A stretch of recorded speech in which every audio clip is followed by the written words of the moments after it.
एक वक्त था जब मुंबई के पश्चिमी इलाकों में अपने प्रोजेक्ट लॉन्च करने की होड़ बिल्डरों में लगी रहती थी, लेकिन अब वक्त बदल रहा है। नए मास्टर प्लान के बाद ईस्टर्न मुंबई डिस्ट्रिक्ट या ईएमडी अब शहरीकरण का नया केंद्र बनता जा रहा है। क्या ईस्टर्न मुंबई डिस्ट्रिक्ट वाकई में किफायती दामों में रहने या निवेश के लिए घर ढूंढ रहे खरीदारों के लिए सही विकल्प है या नहीं? आशीष भाटिया ने वहां जाकर इसका जायजा लिया। 2008 की मंदी से पहले मुंबई के बिल्डर ऊंची आमदनी वाले खरीदारों के पीछे भागते थे, जो शहर के आलीशान पश्चिमी इलाके में रहना पसंद करते थे। लेकिन बदलते वक्त के साथ डेवलपर्स ने अपनी रणनीति बदली है और अब उन्हें कम या मंझौली आमदनी वालों के लिए ज्यादा घर बेचने में बेहतर मुनाफा दिख रहा है और सस्ते घरों के ये प्रोजेक्ट्स शहर के बाहरी और दूर दराज के इलाकों में बन रहे हैं। Migration of the industry from Mumbai main. बाहरी इलाकों में ये फैलाव मुंबई का दायरा बढ़ा रहा है। मुंबई से उद्योग पूर्वी मुंबई जाएगा तो मुंबई का बहुत सा इलाका खुल जाएगा। Which will be giving starved land to the Mumbai itself. पूर्वी मुंबई में घर खरीदना पैसे के हिसाब से भी समझदारी का फैसला लगता है। शहर के पश्चिम के प्रॉपर्टी बाजार में तो निवेशकों का बोलबाला है। नतीजन यहाँ के घर आम आदमी की पहुँच से बाहर हैं। इन इलाकों में दबाव कम हुआ तो सरकार की भी सरदर्दी कम होगी और इसलिए वो चाहती है कि बिल्डर पूर्वी मुंबई जिले में प्रोजेक्ट्स बनाएं। फिर हैरानी नहीं कि ईस्टर्न मुंबई डिस्ट्रिक्ट का आजकल मुंबई के प्रॉपर्टी बाजार में बोलबाला है। पूर्वी मुंबई जिले की किफायती बाजार को देखकर पता चलता है कि यहाँ के विकास के कारण अभी से प्रॉपर्टी के दाम बढ़ने लगे हैं। नेरल में 2011 की पहली तिमाही में कीमत 2300 प्रति वर्ग फुट थी, जो 2013 की चौथी तिमाही में 39% बढ़ गई। करजत में 2011 की पहली तिमाही में दाम 3000 प्रति वर्ग फुट से भी कम थे और अब उनमें 26% का उछाल आ चुका है। खोपोली बेल्ट तो इस मामले में सबसे आगे रही है। यहाँ साल दर साल दामों में 47% का इजाफा हुआ है। हाल की एक वित्तीय रिपोर्ट में दावा किया गया है कि तेजी का दौर अभी बस शुरू ही हुआ है। नवी मुंबई और पनवेल में रुझान को देखकर अंदाजा है कि अभी दाम यूं ही बढ़ते रहेंगे और 2017 तक 6000 रुपए प्रति वर्ग फुट, 2020 तक 8000 रुपए प्रति वर्ग फुट, 2025 तक 15000 रुपए प्रति वर्ग फुट और 2030 तक 30000 रुपए प्रति वर्ग फुट हो जाएंगे, यानी 16 साल में 900% की बढ़त। ये पूरा इलाका सिर्फ रियल एस्टेट के नजरिए से ही नहीं बल्कि देश और महाराष्ट्र के औद्योगिक विकास के नजरिए से भी अहम है। जैसे इंफ्रास्ट्रक्चर प्रोजेक्ट्स बस परिवहन तक ही सीमित नहीं है, बल्कि ये इंडस्ट्रियलाइजेशन के लिहाज से भी बहुत अहम है। Industrialisation and for the logistics which is a very huge growth. Mumbai के पूर्वी इलाकों में बिल्डरों के जाने की एक वजह ये भी है कि कनेक्टिविटी बढ़ी है और अब उस इलाके तक पहुंचना भी मुश्किल नहीं रहा। मसलन दक्षिण मुंबई और चेंबूर के बीच 4-वे एलिवेटेड ईस्टर्न फ्रीवे है। इसके अलावा मुंबई को पुणे एक्सप्रेस से जोड़ने वाला 8 लेन का फ्रीवे बन रहा है। कल्याण मुरबाद कशाले रोड बन जाने के बाद कल्याण और करजात के बीच आने जाने में समय की काफी बचत होगी। कीमतों में इजाफे की एक वजह ये भी है। यही नहीं, यहाँ नाहवा सेवा JNPT पोर्ट से सियूरी तक 8 लेन का ट्रांसपोर्ट हार्बर लिंक भी बन रहा है। हालांकि विकास हो रहा है, लेकिन इस इलाके में निवेश के रास्ते में एक अड़चन इन प्रोजेक्ट्स को पूरा करने में लगने वाला समय है। इसीलिए जानकार यहाँ पैसा लगाने से पहले एहतियात बरतने की सलाह दे रहे हैं। यहाँ से फायदा तो मिलेगा, लेकिन वक्त लग सकता है। मुंबई से आशीष भाटिया की रिपोर्ट।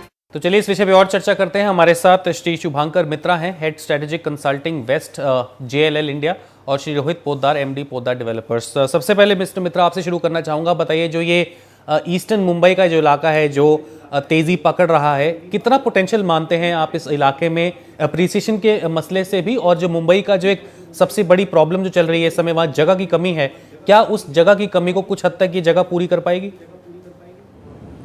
जी, ये सारी जो जगह है इसका सबसे बढ़िया एडवांटेज आज की तारीख में ये है कि इनका बेस अभी काफ़ी कम है।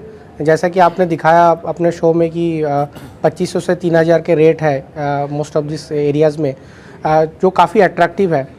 और इसके साथ साथ यहाँ पे अभी काफ़ी एरिया जो है जो डेवलप होना है और उसका पोटेंशियल भी है, लैंड भी यहाँ पे अवेलेबल है। तो ये सब तरीके से अगर देखा जाए या सोचा जाए तो आने वाले 5 से 10 साल में यहाँ पे डेवलपमेंट का काफ़ी पोटेंशियल तो ज़रूर है। प्रकाश साहब, आपको क्या लगता है कि ये जो इलाका है, जगह तो है यहाँ पर और साथ में कीमतें भी कम हैं, लेकिन बिल्डर ऐसी जगह जाना पसंद करते हैं जहाँ की कनेक्टिविटी अच्छी हो। अभी तक जो कनेक्टिविटी है उसमें से कई जो प्रोजेक्ट्स हैं वो सिर्फ फाइलों में ही दबे हुए हैं। तो आपको क्या लगता है कि इस इलाके में आगे जाके कनेक्टिविटी बेहतर होगी और ज़्यादा बेहतर होगा ये इलाका? जी, अफोर्डेबल हाउसिंग में प्राइमरीली मुंबई में जो लोग घर देखते हैं वो ट्रेन कनेक्टिविटी के हिसाब से जाते हैं, और एक्चुअली ये पूरे इलाका में ऑलरेडी ट्रेन कनेक्टिविटी है और कनेक्टिविटी बढ़ते जा रही है ऑन अ डेली बेसिस। तो मेरे हिसाब से तो प्राइमरी सेंट्रल लाइन में आप देखेंगे तो करीब 35 लाख लोग रोज़ ट्रैवल करते हैं ट्रेन से, and the train line ends in Khopoli, ये इलाका के थ्रू। रोड कनेक्टिविटी के हिसाब से काफ़ी डेवलपमेंट हो रहा है। कल्याण करजत 4 लेन हाईवे बन रही है और उसकी कंप्लीशन डेट 2014 की मानसून के बाद होने वाली है।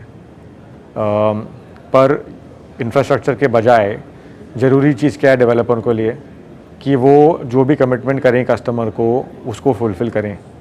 हम लोग करजत में काम कर रहे हैं 2010 से, और एक बड़ी टाउनशिप जो हमारी है समृद्धि पोदार की कॉम्प्लेक्स, वो ही आई है 4 साल में, करीब 2500 फ्लैट। जो बाकी के वहाँ प्रोजेक्ट थे तानाजी मानसोले सिटी के हिसाब से एक दो और अनफॉर्चुनेटली वहाँ डिलीवरी नहीं हुई है, और इसके कारण इलाके का नाम ख़राब हो रहा है। तो पोटेंशियल तो है ही, लोग आए भी रहे हैं रहने के लिए, पर जो बाकी के प्रोजेक्ट आने चल रहे हैं, it's important that you deliver the projects. जी मिस्टर पोदार, यहाँ पर एक और अहम मसला है जो कि सारा मुंबई जिससे जूझता है वो है, और डेवलपर खासकर कि जब भी कोई प्रोजेक्ट आता है उसके लिए मल्टीपल लेवल्स पे उनको अप्रूवल लेने पड़ते हैं, और जो एक सिविक एजेंसीज का जो मसला है, जो अप्रूवल्स की जो भरमार होती है और उसके बाद काफ़ी सारी सिविक एजेंसी से अप्रूवल लेने पड़ते हैं, वैसी सिचुएशन यहाँ पर भी डेवलप हो रही है, क्योंकि काफ़ी लोग ये मानते हैं कि यदि ऐसा हाल यहाँ भी हुआ तो हो सकता है आगे जाके इससे भी इस मार्केट को काफ़ी ज़्यादा नुकसान हो। आप बताइए, आपका एक्सपीरियंस क्या कहता है?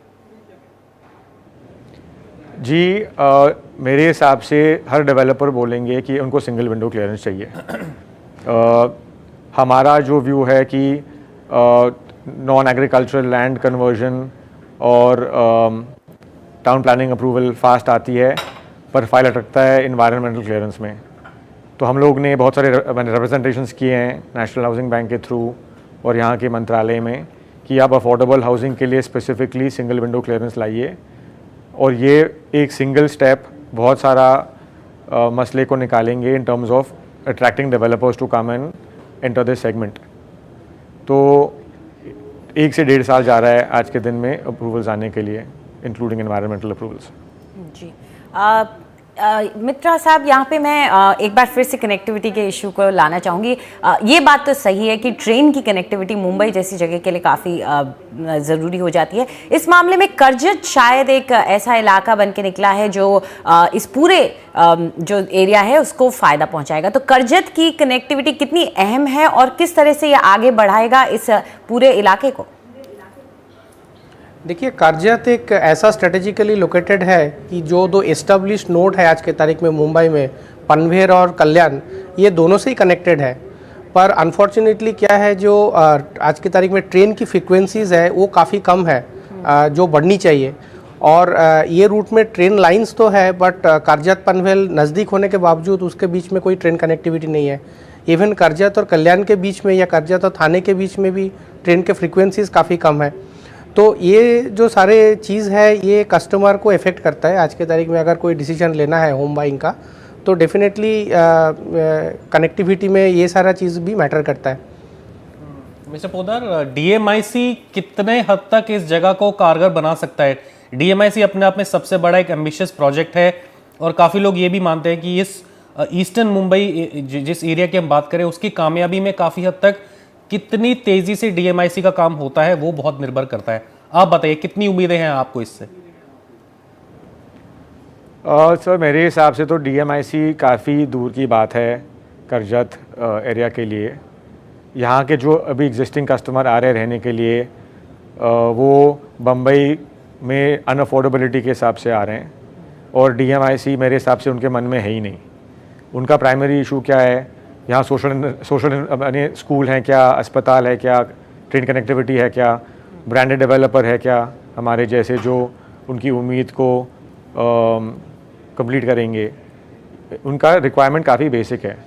तो DMIC के हिसाब से, मेरे हिसाब से इंफ्रास्ट्रक्चर प्रोजेक्ट तो उनको आप पूछेंगे उनका कॉन्फिडेंस लेवल क्या है। नवी मुंबई एयरपोर्ट डिले, और JNPT नवाज शेवा सीवरी लिंक डिले, तो ये सब चीज़ों में आप उनको बताएंगे कि आप कॉन्फिडेंस से आप बताइए कि अब DMIC के कारण कर्जा जाने वाले हैं या नहीं, तो मेरे हिसाब से आपको ना ही का आंसर मिलेगा।